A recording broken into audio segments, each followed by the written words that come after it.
They literally covered up Joe Biden's decline. They were all complicit in it. And now you're complaining? You blew it. There's all sorts of controversy that is now broken out over the White House picking who is in the press pool. According to the New York Times, the Trump administration said on Tuesday it would start handpicking which media outlets were allowed to participate in the presidential press pool. That's the small rotating group of reporters who relay the president's day-to-day activities to the public. That change breaks decades of precedent. It allows the White House to assert more control over which journalists can witness his activities up close and ask him questions. Now, the White House Correspondents Association, a 111-year-old group representing journalists who cover the administration, has long determined on its own which reporters would participate in the daily pool. But the White House is like, well, we don't trust you guys, because it turns out that, for example, the White House Correspondents Association head is now apparently joining MSNBC. Eugene Daniels, the WHCA head and Politico reporter, is now headed on over to MSNBC. And so the Trump administration is like, why would we allow you, the staffers at MSNBC, to decide who covers the president? When it comes to the White House Correspondents Association, they're not going to allow the Daily Wire to be part of the press pool. Not going to allow Daily Caller or Breitbart to be part of the press pool. Not going to allow the Free Beacon or the Examiner to be part of the press pool. The only people they will allow are legacy media outlets that hate President Trump, obviously. Karoline Leavitt said, well, you know what? I don't understand who died and made the WHCA kings, but they are not kings any longer. We want more outlets and new outlets to have a chance to take part in the press pool, to cover this administration's unprecedented achievements up close, front and center. As you all know, for decades, a group of DC-based journalists, the White House Correspondents Association, has long dictated which journalists get to ask questions of the President of the United States in these most intimate spaces. Not anymore. Okay, I mean, that seems perfectly reasonable to me. If the White House doesn't want to designate that, then perhaps they should just poll the room. Meaning that there are alternative ways where it's not the White House dictating who's part of the press pool, but it also isn't a corrupt organization run by Democratic acolytes who work for MSNBC. That might be a pretty good way of, allocating responsibility for this. Karoline Leavitt said, we are giving power back to the people instead of to the press. And of course, the press is like, no, that can't happen. What you're really doing is consolidating power in the White House. Again, you're ignoring the elephant in the room. The press have been the willing partners of the Democratic Party for as long as I have been alive. They literally covered up Joe Biden's decline. They were all complicit in it. Joe Biden stood up there at the podium with actual note cards with the faces and names of reporters from a variety of mainstream legacy institutions, all of which were part of the press pool, and pre-printed questions from them. And you were all complicit in it. You were all complicit. Now you have the balls to come back and say, oh my gosh, how can the objective media cover the administration if they're just going to pick them? You already did it. The Biden White House was already picking who's part of the press pool via the WHCA, which basically worked for them. And now you're complaining? You blew it. This is your fault. If you didn't want to be treated as opposition media by a Republican administration, perhaps you shouldn't have been Praetorian Guard media for a left-wing administration. Unbelievable. Here's Karoline Leavitt.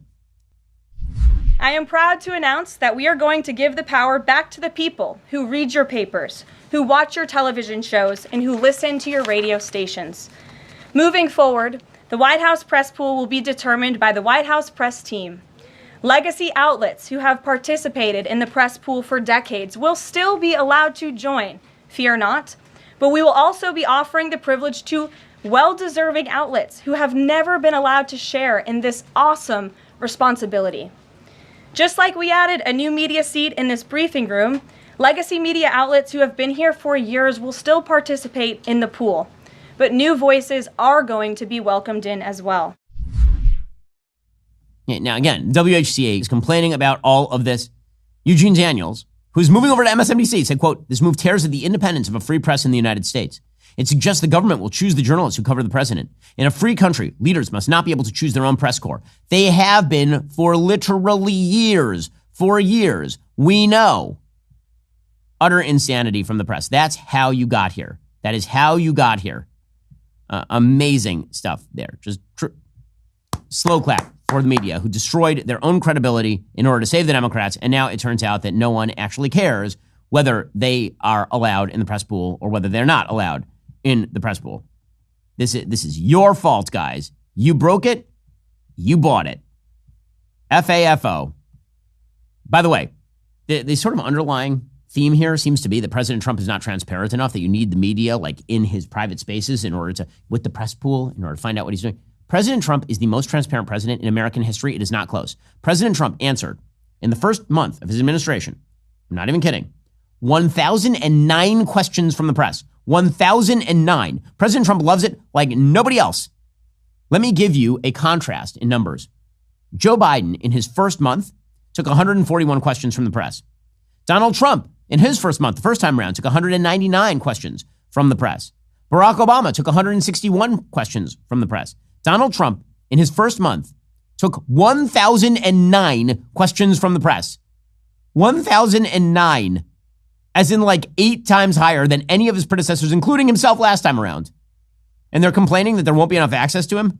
I'm pretty sure that access is not going to be the problem. I really don't think that's it. It's more on this in just a moment. First, you know what I love about working in the news industry?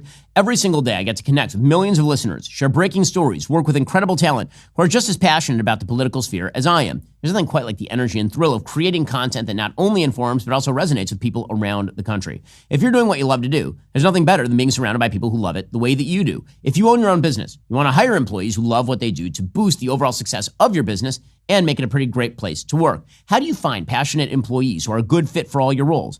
The answer is ZipRecruiter. Right now, you can try it for free at ZipRecruiter.com/dailywire. ZipRecruiter is the hiring site employers prefer the most based on G2, and their powerful matching technology works fast to find the top talent, so you're not wasting time or money. Hire experienced people who are excited about what they do with ZipRecruiter. 4 out of 5 employers who post on ZipRecruiter get a quality candidate within day 1. See for yourself. Go to this exclusive web address and try ZipRecruiter for free. ZipRecruiter.com/dailywire. Again, that's ZipRecruiter.com/dailywire. ZipRecruiter, the smartest way to hire.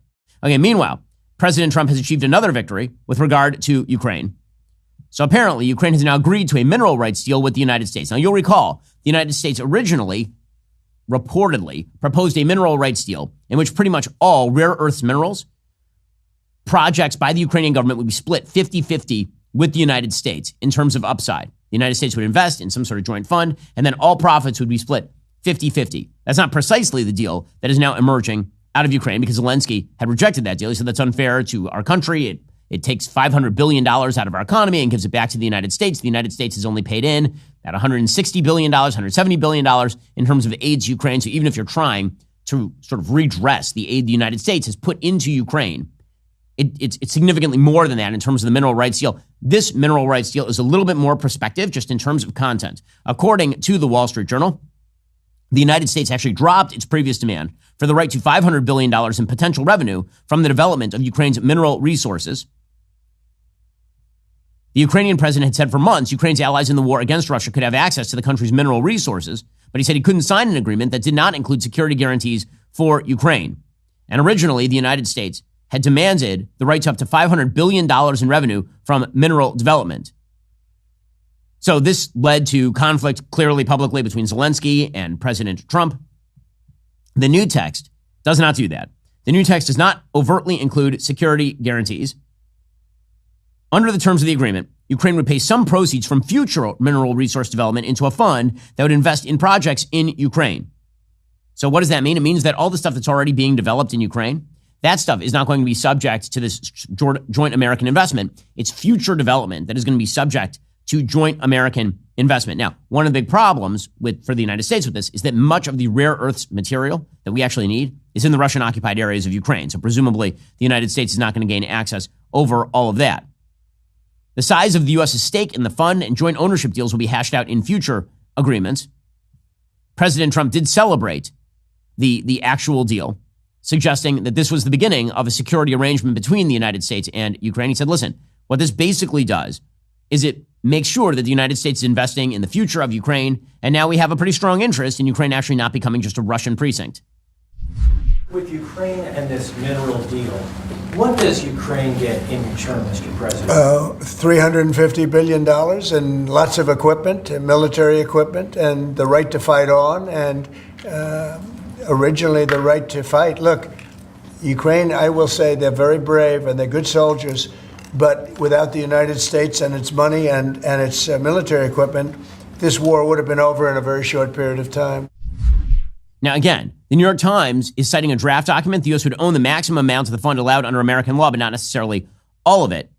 And it appears that the sort of generalized change to the agreement does not require Ukraine to pay back some $500 billion in revenue from rare minerals.